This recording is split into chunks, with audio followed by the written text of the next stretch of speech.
Good morning students, welcome back to the class and this is class 6, okay, and we are just discussing the chapter number 3, the government. Fine, so this is chapter 3, government. कल हमने इस chapter में पढ़ा था कि government क्या होती है, उसे गवर्नमेंट एक्चुअली किस तरह से बनाई जाती है, कैसे बनती है किसी देश की गवर्नमेंट और वो क्या क्या काम करती है, उसकी क्या क्या ड्यूटीज़ होती हैं, ठीक है ना, क्यों होती हैं, वो सिटीजन्स के लिए क्यों रिस्पॉन्सिबल होती है, सिटीजन्स उसे कैसे सिलेक्ट करते हैं। अच्छा, इसके बाद हमने एक और चीज़ पढ़ ली थी, लॉ एंड गवर्नमेंट। तो हमने लॉ भी पढ़ लिया था, गवर्नमेंट पढ़ा था और लॉ पढ़ा था।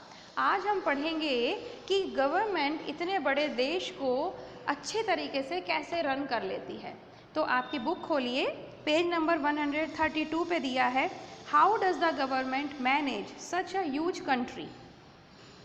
ठीक है, तो अभी देखो, every organisation is run with the help of cooperation and team lead of its team and leader, agencies, policies, legislature, judiciary etcetera dash dash dash, all these agency. हो गया, अब मैं इसको समझा देती हूँ, आप अपने आप पढ़ लेना, ठीक है, रीडिंग करना आपका काम है। तो हम इस पॉइंट पर आते हैं कि how the government runs such a huge country. देखो, सीधी सी बात है, किसी भी बड़ी ऑर्गेनाइजेशन को चलाने के लिए एक सिस्टमेटिक काम करना पड़ता है। देखा है ना आपने, आप स्कूल आते हो, ठीक है, या आप आपकी फैमिली में देखो, आपकी फैमिली में भी फैमिली चाहे छोटी हो या बड़ी हो, लेकिन हर इंसान का काम बटा हुआ है। मम्मा अलग काम करती है, पापा अलग काम करते हैं, आपका काम अलग है। अगर आपके घर में और भी लोग हैं, दादी दादा हैं या चाची चाचा जी वगैरह सब है, फैमिली है, तो उनके काम सबके अलग हैं, ठीक है। आपके घर में अगर मेड आती है तो वो भी एक पर्टिकुलर टाइम पे आती है, उसको पर्टिकुलर टाइम पे मम्मा सैलरी दे देती है ना। दूध वाला भी अगर आता है तो उसका भी टाइम एक स्पेसिफिक होता है, ठीक है। और हर किसी के रहने की जो मतलब जो कपड़े वगैरह रखने की जगह है, बुक्स रखने की जगह है, वो अलग अलग होती है। पूजा की जाती है घरों में, उसका एक पर्टिकुलर टाइम होता है, एक पर्टिकुलर तरीका होता है। तो आप देख रहे हो कि आपके घर में घर हमेशा अच्छे से चलता रहे, अच्छी तरीके से फैमिली रन होती रहे, उसके लिए हम कुछ रूल्स फॉलो करते हैं, ठीक है। अब घर में कोई ऐसे स्ट्रिक्ट रूल्स तो होते नहीं है कि दीवार पे लिखे हुए हैं rules, rule number 1 wake up at 7 o'clock in the morning, rule number 2 today we will eat roti and sabzi, ऐसे रूल नहीं। बट वो मन मन में कहीं ना कहीं अपने को पता है कि हमारे घर में ऐसे ऐसे ऐसे। अब मम्मा को कोई रोज़ रोज़ नहीं बोलता है कि भाई जाके खाना बना दो, कपड़े धो दो, लेकिन फिर भी वो करती है ना, क्योंकि उनको पता है कि दिस इज़ हर वर्क। पापा से कोई रोज़ नहीं बोलता कि तुम जाओ ऑफिस जाओ ऑफिस जाओ ऑफिस जाओ या शॉप पे जाओ या बिजनेस करो, पर वो जाते हैं। आपको भी पता है कि आप बच्चे हो तो आपको पढ़ना है ना, this is your main work. इस वक्त कोई भी बच्चा होता है तो उसका मेन काम क्या होता है, पढ़ाई करो, खेलो, खाओ पियो। तो पढ़ाई करना एक आपकी ड्यूटी होती है, ठीक है। और आपको कोई रोज़ रोज़ ये सब नहीं कहा जाता, या फिर आपको कोई रोज़ याद दिलाएगा कि अरे स्कूल भी तो जाना है, आपको खुद पता है ना। तो घर में कोई भी रहता है, एक फैमिली को अगर ठीक से रन करना है तो कुछ पर्टिकुलर चीज़ों को फॉलो करते हैं अपन, ठीक, ओके। अब हम आ जाएं घर से बाहर। घर से बाहर मान लो आप स्कूल की बात करते हो, स्कूल में भी यही होता है। स्कूल में भी एक ऑर्गेनाइजेशन होता है पूरा, वहाँ पे एक सिस्टम होता है, एक प्रिंसिपल होता है, डायरेक्टर होता है, टीचर्स होते हैं, मेड्स होती हैं, बाकी स्टाफ होता है ना। बच्चों की फ़ीस कब आनी है, बच्चों को कैसे बुक्स देनी है, कौन सा टीचर कब पढ़ाएगा, कितने दिनों में सिलेबस करना है, कब कब टेस्ट लिए जाएंगे, है ना। और बाकी किसी भी तरीके की, जब मान लो लॉकडाउन है तो लॉकडाउन में बच्चों को किस तरीके से एजुकेशन प्रोवाइड करनी है, हर किसी का काम बटा हुआ है और हर कोई इंसान कुछ रूल्स को फॉलो करता है। अब ऐसा तो नहीं कि बच्चे आ रहे हैं सुबह 9 बजे और टीचर्स आ रहे हैं 12 बजे। सो फर्स्ट रूल इज़ कि इतने बजे से लेके इतने बजे तक का टाइम है स्कूल का, ये भी एक रूल है।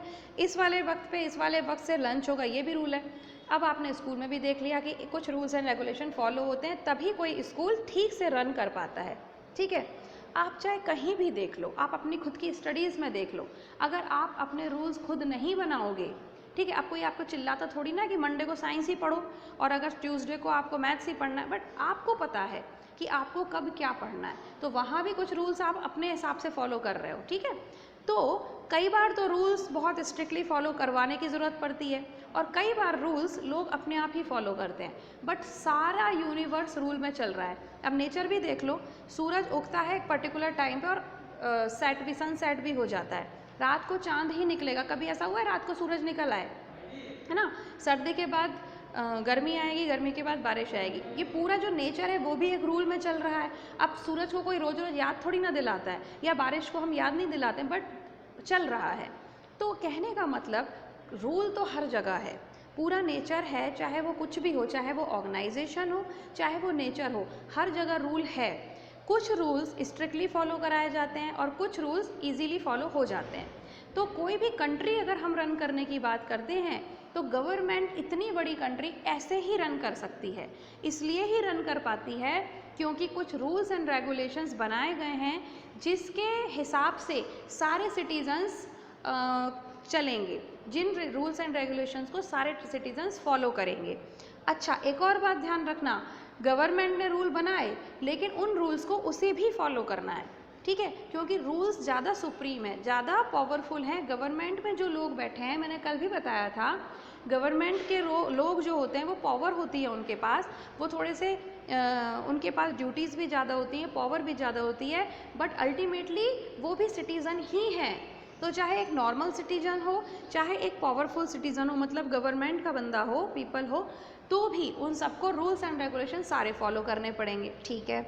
अब ये रूल्स एंड रेगुलेशन कौन से होते हैं, किसने बनाए, कौन बनाता है, कैसे ये रूल्स एंड रेगुलेशन फॉलो करवाए जाते हैं, ठीक है, क्या सारे रूल्स रेगुलेशन पूरे देश में एक जैसे होते हैं या सब जगह अलग अलग होते हैं, क्योंकि हमारे देश में बहुत डाइवर्सिटी है, ये अपन ने पढ़ रखा है। तो अगर मान लो जो रूल लद्दाख में चलते हैं जहाँ पर कि हमेशा स्नो रहती है, वो रूल क्या राजस्थान में चल सकते हैं? राजस्थान एक डेजर्ट एरिया है, ठीक है, तो क्या यहाँ और वहाँ के रूल सेम हो सकते हैं? नहीं हो सकते हैं, ठीक। तो कहने का मतलब कौन से रूल्स बनाते हैं, क्या रूल्स बनाते हैं, कौन बनाता है वो रूल्स एंड रेगुलेशन, कैसे उनको अप्लाई किया जाता है, क्या सभी जगह एक तरह से अप्लाई किया जाता है कि अलग अलग अप्लाई किया जाता है, वगैरह वगैरह वगैरह, ढेर सारी बातें होती हैं। लेकिन सबसे इम्पॉर्टेंट बात यह है कि रूल्स तो होते हैं। तो ये जो रूल्स एंड रेगुलेशंस होते हैं वो कैसे हैं, क्या है, ये सब कहाँ लिखा गया है? कॉन्स्टिट्यूशन में। हमारे देश का एक कॉन्स्टिट्यूशन है। अभी आप 7th क्लास के 6th क्लास के बच्चे हो, अभी आपको पता नहीं है, आप बड़े होके पढ़ोगे, 8th क्लास में आप पढ़ोगे कॉन्स्टिट्यूशन, ठीक है ना। तो ये सारे रूल्स एंड रेगुलेशन जो गवर्नमेंट बनाती है या गवर्नमेंट ने बनाए हैं वो कहाँ होते हैं? हमारे कॉन्स्टिट्यूशन के अंदर हैं बहुत सारी चीज़ें जिनको फॉलो कर कर ही कोई सरकार, कोई गवर्नमेंट इतनी ह्यूज कंट्री को प्रॉपरली रन कर पाती है। बात समझ में आ गई? ठीक है, तो ये जो इसमें लिखा हुआ था कि how does government manage such a huge country, तो बहुत सारी पॉलिसी बनाई जाती हैं, बहुत सारे रूल्स बनाए जाते हैं, है ना, और इसमें बहुत सारे अलग अलग लोग काम करते हैं। ये भी आप 8th क्लास में डिटेल में पढ़ोगे, शायद इसमें भी है आपकी, इसमें हाँ थोड़ा बहुत तो है, अभी पढ़ाती हूँ उसको बाद में, ठीक है ना। तो आप समझ गए बात को कि कॉन्स्टिट्यूशन तो एक चीज़ है ही है, इसमें बहुत सारे रूल्स एंड रेगुलेशंस हैं, बहुत सारे राइट्स भी दिए गए हैं। राइट्स मतलब होता है कि हमारे को बहुत सारे रूल्स एंड रेगुलेशन तो बता दिए सिटीज़न को, लेकिन उनके साथ साथ कुछ राइट्स मतलब कुछ अधिकार भी दिए गए हैं। अगर आपको ये ड्यूटी दी गई है कि आप जो चाहे वो धर्म को फॉलो कर सकते हो, है ना, और आपको ये भी ड्यूटी बताई गई है कि आप किसी दूसरे वाले धर्म के इंसान को गलत बिहेव नहीं करोगे। पढ़ा था ना हमने डाइवर्सिटी और डिस्क्रिमिनेशन में। तो एक राइट भी दिया गया है, साथ में राइट ये भी दिया गया है कि अगर आप किसी बात पर डिसएग्री होते हो, गवर्नमेंट से डिसएग्री हो या किसी और कम्युनिटी से डिसएग्री हो, तो आप प्रेस के थ्रू, जो मीडिया होती है, टीवी में जो लोग चिल्लाते रहते हैं ना इतने जोर जोर से, वो सब मीडिया कहलाते हैं, तो उसमें जाकर उनके थ्रू अपनी बात को आगे कह सकते हो। ये सब अभी आप इतने अच्छे से नहीं समझ पाओगे, आगे समझोगे, लेकिन फिर भी मैं आपको सिर्फ इतना बता रही हूँ कि गवर्नमेंट बहुत सारे रूल्स एंड रेगुलेशन बनाकर उनको फॉलो करके और सारे सिटीजन्स से फॉलो करवा कर ही इतनी ह्यूज कंट्री को मैनेज करती है, ठीक है। अब हम देखेंगे कि गवर्नमेंट कौन कौन से काम करती है। तो चलो पहले मैं आपको ये बता दूं कि गवर्नमेंट कौन कौन से काम करती है। पेज नंबर 132 पर ही है, it maintains law and order. Law and order क्या होता है? अब भाई कुछ कुछ चीज़ों को बिल्कुल मना किया गया है, जैसे कि कोई किसी का खून नहीं कर सकता, कोई किसी की प्रॉपर्टी नहीं हड़प सकता, ठीक है ना। अगर मान लो आपके पास जो घर है उसमें आप ही रह सकते हो, ऐसा नहीं कि हम आपको कोई भी आके आपको घर से बाहर निकाल के और खुद रहने लग जाएगा। तो ये सब लॉ एंड ऑर्डर में आता है कि कानून और व्यवस्था कहते हैं इसको हिंदी में। इसका मतलब है कि जो रूल्स हैं लॉ और ऑर्डर के, वो सब भी कौन देखता है? गवर्नमेंट देखती है। It deals with criminal and civil cases and solves. Criminal cases होते हैं जैसे कि अपराध, किसी का मर्डर हो जाता है। अभी सुशांत सिंह राजपूत की टीवी में न्यूज़ सुनते हो, कितना उसमें हंगामा हो रहा है। ये होता है क्रिमिनल लॉज जो बनाए जाते हैं, या फिर क्रिमिनल केसेस जो होते हैं, इन सबको कौन हैंडल करती है? गवर्नमेंट करती है, ठीक है। सिविल केसेस, और भी बहुत सारे सिविल केसेस जो वो होते हैं, जैसे कि किसी ने किसी की ज़मीन हड़प ली, है ना। अगर भाई आजकल ये भी होता है कि मैंने कोई मकान खरीदा, थोड़े दिन बाद पता चलेगा एक और इंसान आ रहा है, वो कह रहा है ये तो मेरा मकान है, मैं कहूँगी ये मेरा मकान है, तो झगड़ा हुआ, फिर जाओ कोर्ट में। तो ये सब चीज़ें कौन सुलझाता है? इस टाइप के जो सिविल केसेस कहलाते हैं वो सब भी गवर्नमेंट सुलझाती है, ठीक है। It works to maintain peaceful relation with the neighbouring countries. इसके अलावा देश के जो आसपास लोग हैं, मतलब पाकिस्तान हुआ वो हमारी नेबरिंग कंट्री है, चाइना हमारी नेबरिंग कंट्री है, नीचे चले जाओ तो श्रीलंका हमारी नेबरिंग कंट्री है, वहाँ नेपाल हमारी नेबरिंग कंट्री है ना। तो ये सब जो नेबरिंग कंट्रीज़ होती हैं उनके साथ हमें कैसे रिलेशन रखने हैं। अगर हमसे कोई अटैक करता है तो हमें उसका जवाब देना पड़ता है, ठीक है। हम अपनी तरफ से तो कभी अटैक करते नहीं, लेकिन अगर चाइना ने अटैक किया, पाकिस्तान ने अटैक कर दिया, तो हमें खुद को बचाना तो है। तो ऐसी चीज़ें भी कौन देखता है? सब गवर्नमेंट देखती है। It protects our international border with the help of armed forces. Armed forces क्या होती हैं? सेना, आर्मी, एयरफोर्स, नेवी, तीनों चीज़ें आपने सुनी है। जो डिफेंस होती है, जो सेना होती है, देखते हो ना टीवी में। अभी जब चाइना ने अटैक किया तो टीवी में न्यूज़ सुनी होगी कि हमारी सेना वहाँ पर लड़ने गई थी, हमारे जवान वहाँ गए थे। तो ऐसे तीन होती हैं, एक होती है आर्मी जो ज़मीन पर लैंड पे लड़ती है, एयरफोर्स जो अपने एयरक्राफ्ट्स वगैरह होते हैं ना, जो क्या बोलते हैं इसको हिंदी में, एयरफोर्स को हवाई सेना कहते हैं। एयरफोर्स का मतलब होता है वो जहाज़ों के थ्रू हवा में ही उनकी लड़ाई होती है। एक होती है नेवी, जल सेना। तीन सेनाएं होती हैं। थल, थल मतलब होता है लैंड, तो उसमें आर्मी होती है जो ग्रीन कलर के कपड़े होते हैं जिनके, या फिर कुछ ऐसे स्पॉट स्पॉट वाली ड्रेस होती है। और जो एयरफोर्स वाले लोग होते हैं उनकी वाइट और ब्लू कलर टाइप होती है। और नेवी वाले पानी में लड़ते हैं। जल सेना मतलब पानी के अंदर जाकर भी झगड़ा लड़ाई होती है, तो वॉर करने पड़ते हैं, क्योंकि अगर मान लो किसी ने समुद्र की तरफ से अटैक कर दिया तो हमें उसका जवाब वहीं देना पड़ेगा, तो उसलिए नेवी होती है। तो ये इंटरनेशनल बॉर्डर होता है, जो हमारे देश की जो बॉर्डर होती है उसे हम इंटरनेशनल बॉर्डर कहते हैं, उसकी प्रोटेक्शन भी गवर्नमेंट करती है। अब चाइना ने अटैक किया था, आप और मैं थोड़ी ना गए थे लड़ने, हमारे वहाँ पे जो डिफेंस के लोग हैं, जो हमारी आर्मी, एयरफोर्स और नेवी के लोग जो भी होंगे, जिसकी भी ज़रूरत पड़ेगी, अगर एयरफोर्स की ज़रूरत पड़ेगी तो एयरफोर्स वाले जाएंगे, आर्मी की ज़रूरत पड़ेगी तो आर्मी वाले जाएंगे, अगर कहीं ऐसी जगह से अटैक होता है जो बीच में समुद्र होता है तो फिर नेवी वालों को जाना पड़ता है। तो इस तरीके से इन्हें कहते हैं आर्म्ड फोर्सेस। आर्म्ड फोर्सेस की हेल्प से गवर्नमेंट ही इन चीज़ों को भी सॉल्व करती है। It organizes search and rescue operation, relief work, rehabilitation and provides help by giving food, shelter and healthcare service during natural calamities. इसके अलावा बहुत कुछ करना पड़ता है। अब जब वॉर हो जाते हैं तो कितने लोग उसमें मरते हैं, कितने लोगों के घर खराब हो जाते हैं, कितने लोगों के घर बर्बाद हो जाते हैं। तो उन सबको वापस से इस्टेब्लिश करना, उनको जॉब्स देना, उनकी हेल्थ की केयर करना, उनको रिहेबिलिटेट करना। रिहेबिलिटेट मतलब होता है उनको वापस से स्थापित करना, इस्टेब्लिश करना, उनको घर देना रहने के लिए। ये सारे काम कौन करता है? गवर्नमेंट करती है। इसके अलावा नेचुरल कैलेमिटीज़ आ जाती हैं, आपने सुना होगा, कहीं बाढ़ आ जाती है, कहीं भूकंप आ जाता है ना, कहीं पर ही बहुत कुछ हो जाता है। लैंडस्लाइड हो रही है आजकल बहुत, बारिश के मौसम में। राजस्थान में तो बारिश कम होती है, पर कुछ कुछ एरियाज़ में इतनी बारिश है कि वहाँ पर बाढ़ आ गई। तो इन्हें कहते हैं नेचुरल कैलेमिटीज़, प्राकृतिक आपदाएं। प्राकृतिक तो नेचुरल, और आपदा मतलब होता है मुसीबत। तो ये बाढ़, ये भूकंप, कभी ये सब, तो ये सब मुसीबतें ही तो हैं, इसीलिए इनको क्या कहते हैं? Natural calamities. नेचुरल कैलेमिटीज़ के अंदर जो भी नुकसान होता है, अब मान लो भूकंप आ जाता है तो लोगों के पूरे घर खराब हो जाते हैं, टूट जाते हैं। कभी आप यूट्यूब पे जाकर देखना कि दुनिया में जो बड़े बड़े अर्थक्वेक्स आए हैं उसके बाद कैसी हालत हुई है। नेपाल में अर्थक्वेक आया था, इंडिया में भी आ चुका है कई बार अर्थक्वेक, ठीक है। अभी भुज में आया था गुजरात में बहुत साल पहले, तो वहाँ के बाद आप देखना कि क्या हालत होती है। अगर आप उसकी पिक्स देखोगे तो आप घबरा जाओगे, लोग पूरे मर जाते हैं, घर टूट जाते हैं, सब कुछ खराब हो जाता है। तो इसके बाद लोगों को वापस से इस्टेब्लिश करना है, उनको घर देने हैं, उनकी नौकरियां लगवानी है, उनको वापस पढ़ने के लिए भेजना है, ये सारे काम कौन करता है? गवर्नमेंट ही देखती है, ठीक है। It constructs and maintains roads, bridges, sewage, disposal, hospital, देखो कितने सारे काम हैं।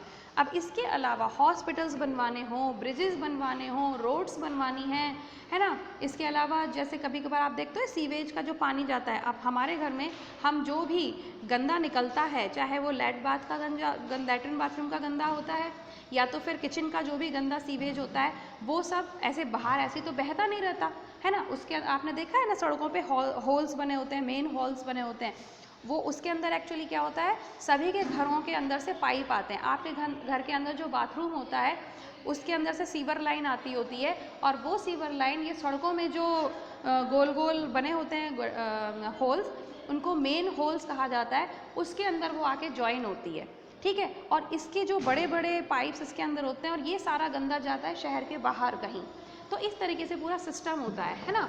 तो सारा जो सीवेज होता है, सारी जो गंदगी होती है शहर भर की, उसको देखना, इनको मेंटेन करना। कभी कहीं ख़राब हो जाता है तो कितना गंदा बदबूदार पानी सड़क पे फैला रहता है, तो अपन कहते हैं ना कि ये सीवेज का यहाँ पर लीक हो गया, पाइप यहाँ पे गंदा पानी लीक हो रहा है तो इसलिए बदबू आ रही, उनको मेंटेन करना, ठीक है।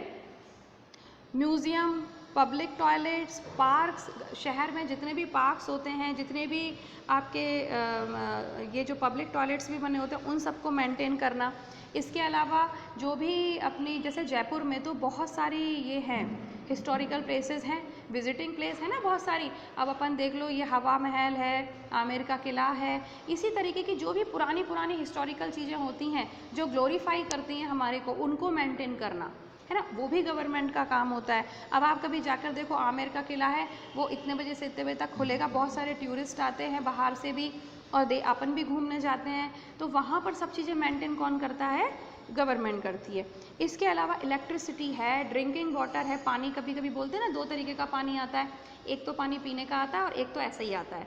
तो दूसरा जो पानी होता है वो नहाने धोने में, कपड़े धोने में, बर्तन धोने में यूज़ होता है, और एक ड्रिंकिंग वाटर आता है, तो उसकी सप्लाई देखना है ना। उसके बाद इलेक्ट्रिसिटी की सप्लाई देखना, गैस जो आती है आपके घर में जिसमें खाना पकता है उसकी सप्लाई देखना। इसके अलावा जो खेती बाड़ी होती है जहाँ पर गाँव में, तो वहाँ पे इरिगेशन होता है, आपने पढ़ा भी होगा शायद, तो वो खेती बाड़ी के सारे कामों को देखना, इन सब को देखना भी गवर्नमेंट का काम होता है। कितना थक जाते होंगे बेचारे। It provide various services as postal transport and means of communication. इसके अलावा हम कम्युनिकेशन करते हैं, चिट्ठियाँ लिखते हैं, है ना। इसी तरीके से अब तो खैर मैसेजेस वैसेजेस होता है, तो ये जो जितना भी इंटरनेट है, जितना भी हम एक दूसरे से, आज हम कैसे पढ़ रहे हैं एक दूसरे के साथ, थ्रू इंटरनेट पढ़ रहे हैं, ठीक है। तो इन सब के बारे में भी कौन देखता है? इन सबको ठीक से रन करने के लिए भी गवर्नमेंट ही इसको देखा करती है, ठीक है। अच्छा, इसके बाद हॉस्पिटल्स, स्कूल्स, ऑफिसेज जो कि गवर्नमेंट द्वारा, अच्छा एक और बात, हमेशा आप देखना जो गवर्नमेंट स्कूल्स होते हैं या फिर गवर्नमेंट हॉस्पिटल्स होते हैं, ऑफिसेज होते हैं, ऑफिसेज भी उनको भी, उनकी भी पूरे का पूरा मेंटेन करना, ठीक है।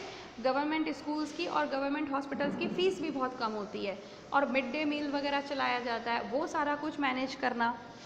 It takes care of finance of state issues, currencies, control trade, decide economic policies of the country. इसके अलावा कितना कितना बिजनेस हो रहा है, ठीक है, देश में कौन कौन बिजनेस कर रहा है, कितना कितना बिजनेस चल रहा है, हमें दूसरे देशों के साथ कैसे बिजनेस करना है, मतलब पैसों से रिलेटेड सारी चीज़ें भी कौन देखता है? गवर्नमेंट देखती है। It tries to keep pollution and, अच्छा इसके अलावा उसको इन्वायरमेंट की भी चिंता करनी पड़ती है कि लोग बाग ज़्यादा पेड़ तो नहीं काट रहे, ज़्यादा डिफॉरेस्टेशन तो नहीं हो रहा है, लोग बाग वाइल्ड एनिमल्स को तो नहीं मार रहे हैं। किसी की कार में अभी आजकल वो सीएनजी चलने लग गया है, और आप हमेशा देखते हो कि पेट्रोल का जो धुआं नहीं निकलने देते, नहीं तो पुलिस वाले पकड़ लेते हैं। क्यों? क्योंकि वो गवर्नमेंट के लोग हैं, उनको ये ड्यूटी दी गई है कि अगर कोई पॉल्यूशन फैलाता है तो वो बहुत बड़ा नुकसान कर रहा है, आप उसको पकड़ के फटाफट उसको जेल में बंद करो या फिर उसके ऊपर जुर्माना लगाओ, फाइन लगाओ, ठीक है। तो इसीलिए पुलिस वाले पर्ची काटते हैं। अब हम गुस्सा हो जाते हैं कि यार फालतू पुलिस वाले अरे फालतू नहीं पकड़ते पुलिस वाले, आप गलती करते हो इसीलिए पुलिस वाले पकड़ते हैं। और क्यों? क्योंकि वो पुलिस वालों की ड्यूटी है, वो गवर्नमेंट के लोग हैं, वो गवर्नमेंट में है, गवर्नमेंट के ड्यूटी है, मतलब ड्यूटी पूरी करते हैं। गवर्नमेंट ने उनको ऑर्डर दे रखा है कि अगर कोई पॉल्यूशन फैलाता है, कोई हेलमेट नहीं पहनता, बिना मास्क के बाहर निकलता है तो उसे पकड़ो, क्योंकि कोरोना फैला सकता है, पॉल्यूशन फैला सकता है, कितना हार्मफुल हो सकता है सोसाइटी के लिए। तो कुल मिला के आप देख रहे हो कितने सारे काम करती है गवर्नमेंट। और इसलिए गवर्नमेंट क्या होती है, बहुत सारे लोगों का ग्रुप होता है, कोई एक गवर्नमेंट, अब कोई ऐसे थोड़ी ना है कि प्रधानमंत्री ही सिर्फ गवर्नमेंट है, कि पीएम मोदी जो है प्राइम मिनिस्टर वो ही गवर्नमेंट है। गवर्नमेंट में कितने सारे लोग होते हैं, कल अपन ने पढ़ा था, लेजिस्लेटिव पार्टी में बैठते हैं, वो स्टेट लेवल की चीज़ें देखते हैं। अब राजस्थान में कम से कम 500 लोग ऐसे होंगे जो गवर्नमेंट में होंगे, और वो 500 लोग मिलके पूरे राजस्थान के बारे में सारे काम देखेंगे। इसी तरीके से 500 लोग महाराष्ट्र में होंगे, 500 450 500 लोग ये अपना बंगाल में भी होंगे, गुजरात में होंगे, हरियाणा में होंगे। हर स्टेट में 500 के करीब लोग बाग गवर्नमेंट में होते हैं। वो ये सारे काम आपस में बांट के काम करते हैं, और उसके बाद बहुत सारे लोग उनके अंडर में काम करते हैं।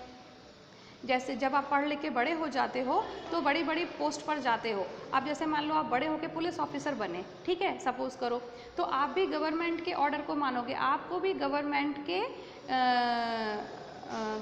की जॉब मिलेगी, मतलब आप गवर्नमेंट के बंदे कहलाओगे, ठीक है। तो गवर्नमेंट जो ऑर्डर देगी वो आपको मानना पड़ेगा, और आप भी इस देश की ग्रोथ में हेल्प करोगे, ठीक। अगर मान लो आप कोई डॉक्टर बनते हो तो भी आप गवर्नमेंट के बंदे कहलाओगे, और गवर्नमेंट के हिसाब से, उसके ऑर्डर के हिसाब से आप भी काम करोगे और इस देश को डेवलप करवाओगे। तो सारी चीज़ें, बहुत सारी चीज़ें ऐसे जुड़ी हुई होती हैं, ठीक। अच्छा, इसके अलावा एक और चीज़ मैं जो बता रही थी वो ये कि एक तो गवर्नमेंट क्या हो गई, स्टेट, हर स्टेट की अलग अलग गवर्नमेंट हो गई। अब उसके बाद एक सेंट्रल गवर्नमेंट होती है जो कि दिल्ली में पार्लियामेंट में बैठते हैं, वहाँ पर भी 500 लोग 600 लोग होते हैं, और जो पूरे देश के जो जितने भी स्टेट वाले जाएंगे, अब जैसे होता है ना स्कूल में डायरेक्टर, प्रिंसिपल, वाइस प्रिंसिपल, तो और बाकी सारे टीचर्स। अब तो टीचर्स तो अपने अपने सब्जेक्ट की बातें किसको बताएंगे, प्रिंसिपल को बताएंगे या वाइस प्रिंसिपल को बताएंगे, वाइस प्रिंसिपल किसको बताएगा, प्रिंसिपल को बताएगा, प्रिंसिपल जाकर डायरेक्टर को बताएगा, फिर डायरेक्टर जो फाइनल डिसीजन होगा वो डायरेक्टर करेगा। ऐसे ही होता है।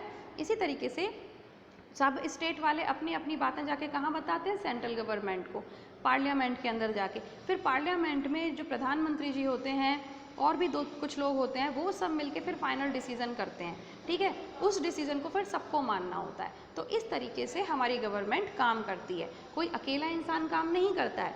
तो अब हम ये देखेंगे कि कौन कौन लोग होते हैं जो गवर्नमेंट में मिलके काम करते हैं।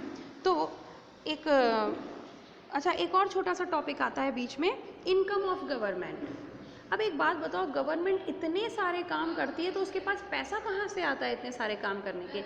अब एक बात बताओ, अगर ब्रिजेस बनवाने हैं, रोड्स बनवानी है, हॉस्पिटल्स बनवाने हैं, कुछ भी स्कूल्स बनवाने हैं, तो पैसे तो लगते हैं ना। अपन बनवा सकते हैं स्कूल, नहीं, लेकिन गवर्नमेंट के पास इतना पैसा आता कहाँ से है? क्या प्रधानमंत्री की करोड़ों रुपए की सैलरी होती है? नहीं होती।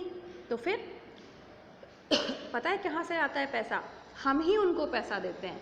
कैसे देते हैं? टैक्स।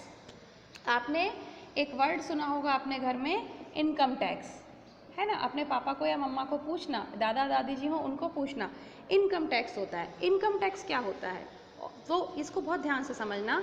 अब जैसे कि मान लो मैं पैसे कमा रही हूँ, ठीक है, मैं मान लो कि साल भर में 10 लाख रुपए कमाती हूँ, 10 लाख रुपए कमाती हूँ, तो मुझे उसमें से कुछ पार्ट गवर्नमेंट को जाकर देना पड़ता है, उसको कहते हैं इनकम टैक्स। मान लो कि आपके पापा कोई शॉपकीपर हैं, ठीक है, वो सारे दिन बिजनेस करते हैं और पूरे साल में मान लो 50 लाख कमाते हैं, ठीक है, उनको भी कुछ पैसे गवर्नमेंट को देने हैं। इसी तरीके से हर इंसान जो भी पैसे कमाता है, अभी आप नहीं दोगे क्योंकि आप तो छोटे हो, लेकिन जो इंसान इनकम करता है ना, इनकम मतलब होता है पैसे कमाना, आय कहते हैं जिसको। तो इनकम जो भी होती है, अगर जितनी भी इनकम है उसमें से कुछ हिस्सा हमें गवर्नमेंट को देना होता है, उसको हम टैक्स कहते हैं। अब हमने इतने सारे लोगों ने मिलकर थोड़े थोड़े अपने पैसे गवर्नमेंट के बैंक में जमा करवा दिए, वहाँ पे डिपॉजिट कर दिए, तो वो जो होता है उसमें बहुत सारे पैसे हो जाते हैं। उस पैसे को गवर्नमेंट अपने लिए यूज़ नहीं करती है कि जल्दी से जाके शॉपिंग करके आ गए, ऐसा नहीं करती है। उस पैसे को गवर्नमेंट देश में ही यूज़ करती है, उस पैसे से ही हॉस्पिटल्स बनाए जाते हैं, उस पैसे से ही सारी चीज़ें, जितने सारे जो अपन ने काम पढ़े अभी, फंक्शंस ऑफ गवर्नमेंट पढ़ा, ये सारे फंक्शन गवर्नमेंट उसी पैसे से करती है, ठीक है। और जब हम ये पैसे जमा करवाते हैं तो वो फंड्स कहलाते हैं। तो ऐसे जो हमारा गवर्नमेंट का फंड होता है वो इंक्रीज़ हो जाता है, और जब ये पैसे इंक्रीज़ हो जाएंगे, जब गवर्नमेंट के पास ढेर सारा पैसा होगा तो वो हमारे देश के लिए और अच्छा काम कर पाएंगे। इसीलिए सबको कहा जाता है कि इनकम टैक्स देना चाहिए। कि कुछ लोग नहीं देते, कुछ लोग चोरी करते कि हम तो नहीं देंगे, छुपा लेते हैं पैसा। लेकिन गवर्नमेंट भी बुद्धू नहीं है, वहाँ पे भी सब इंटेलिजेंट लोग बैठते हैं, उनको पता है कि जो लोग चुरा रहे हैं, जो लोग छुपा रहे हैं अपना पैसा, उनसे कैसे निकालना है, ठीक है। तो वो भी निकाल लेती है। खैर, अभी आपको इतनी समझ में आ गई बात। आज हमने बहुत अच्छी चीज़ पढ़ी है, गवर्नमेंट के क्या क्या काम होते हैं और गवर्नमेंट की इनकम कैसे होती है। तो अब इसको वापस से एक बार रीड करना घर पे बैठ के, और आपको ये चैप्टर अच्छे से समझ में आएगा, ठीक है।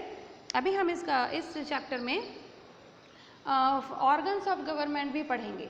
ऑर्गन्स ऑफ गवर्नमेंट क्या होते हैं, अभी तो काफ़ी कुछ है इस चैप्टर में, तो ये हम नेक्स्ट टाइम पढ़ेंगे। टुमारो इज़ जन्माष्टमी, तो एंजॉय योर जन्माष्टमी।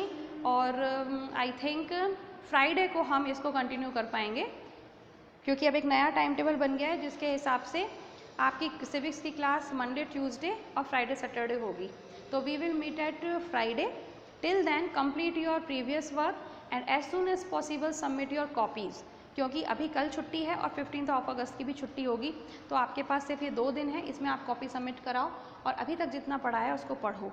अगर आप सच में ध्यान से पढ़ोगे ना तो बहुत अच्छे से समझ में आएगा, ठीक है। और अगर आप बिल्कुल ही नहीं पढ़ोगे तो आप चाहे ऑफलाइन हो चाहे ऑनलाइन हो, आपको नहीं समझ आएगा, ठीक है। तो ये कोरोना का बहाना करना छोड़ो, ऑनलाइन पढ़ना नहीं आता, ऑनलाइन समझ नहीं आता, ये फालतू की बात है। छोटे छोटे बच्चे भी पढ़ रहे हैं, अभी आपको पता है फर्स्ट, सेकंड, थर्ड, फोर्थ के बच्चे कितने अच्छा काम करके दे रहे हैं कॉपी में। तो आप तो बड़े हो, आपको तो समझ में आएगा। जो बच्चे सच में पढ़ाई कर रहे हैं दिल से, I really happy for those student and keep studying, enjoy your day, enjoy your festival. We will meet on Friday, okay. Till then have a good day.